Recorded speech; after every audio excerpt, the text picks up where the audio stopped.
చంద్రబాబు నాయుడు గారి ప్రభుత్వంలో తెలుగుదేశం పార్టీ ఎమ్మెల్యేలు మహిళలను అధికార మదంతో అవమానించడం ఒక అలవాటుగా మారిపోయింది. తెలుగుదేశం పార్టీని టీడీపీ అంటే తెలుగు దురహంకార పార్టీగా మార్చేశారు. ఎందుకంటే ఎంత మంది మహిళల్ని వేధించినా అవమానించినా కూడా చంద్రబాబు నాయుడు గారి సపోర్టు అలాగే పవన్ కళ్యాణ్ గారి సపోర్టు ఉంటుంది అన్న ధైర్యంతో ఈ విధంగా సభ్యత సంస్కారం మరిచి వీళ్ళు ప్రవర్తిస్తూ ఉన్న పరిస్థితులు ఎన్నో సంఘటనలో మనం చూస్తూ ఉన్నాము. ఇప్పుడు తీసుకుంటే మా వైఎస్ఆర్ కాంగ్రెస్ పార్టీ జీడి నెల్లూరు నియోజకవర్గ సమన్వయకర్తగా ఉన్న కృపాలక్ష్మి గారి కోసం ఆ నియోజకవర్గ ఎమ్మెల్యే థామస్ అనే వ్యక్తి ఎంత దారుణంగా ఎంత సంస్కారహీనంగా మాట్లాడాడో మనందరం వినడం జరిగింది. నిజంగా ఒక మహిళా నాయకురాలు, ఒక దళిత మహిళ, ఆవిడ ఎంతో చక్కగా ప్రజా సమస్యల మీద పోరాటం చేస్తున్న ఒక మహిళ గురించి ఇంత దిగజారిపోయి మాట్లాడుతూ ఉన్నారంటే అతని ధైర్యం ఏంటి? అతని అధినేత అయిన వాళ్ళ పార్టీ అధినేత అయిన చంద్రబాబు నాయుడు గారు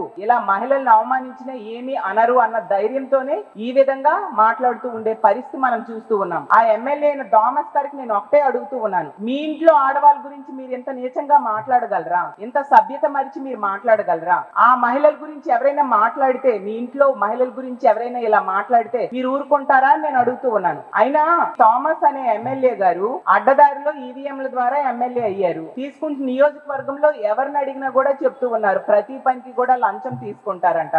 అలాగే తీసుకుంటే దేవుడు అంటే కూడా లెక్కలేదంట, బూట్లు వేసుకొని పూజలు చేస్తారంట. అలాంటి వ్యక్తికి మహిళలంటే గౌరవం ఎలా ఉంటుందని మేము ఎక్స్పెక్ట్ చేస్తున్నాం. అంత దారుణంగా మహిళలంటే గౌరవం లేని వ్యక్తి కాబట్టి ఒక దళిత మహిళని కూడా చూడకుండా అంత వ్యక్తిత్వ హననం చేస్తూ మాట్లాడడం నిజంగా దారుణం. దీన్ని మేము తీవ్రంగా ఖండిస్తూ ఉన్నాము. తక్షణమే ఎమ్మెల్యే మా కృపాలక్ష్మి గారికి క్షమాపణ చెప్పాలి. అలాగే చంద్రబాబు నాయుడు గారు మీ పార్టీలో ఎమ్మెల్యే ఇంత దారుణంగా మాట్లాడినందుకు అతని మీద చర్యలు తీసుకోవాల్సిందిగా మేము డిమాండ్ చేస్తూ ఉన్నాము.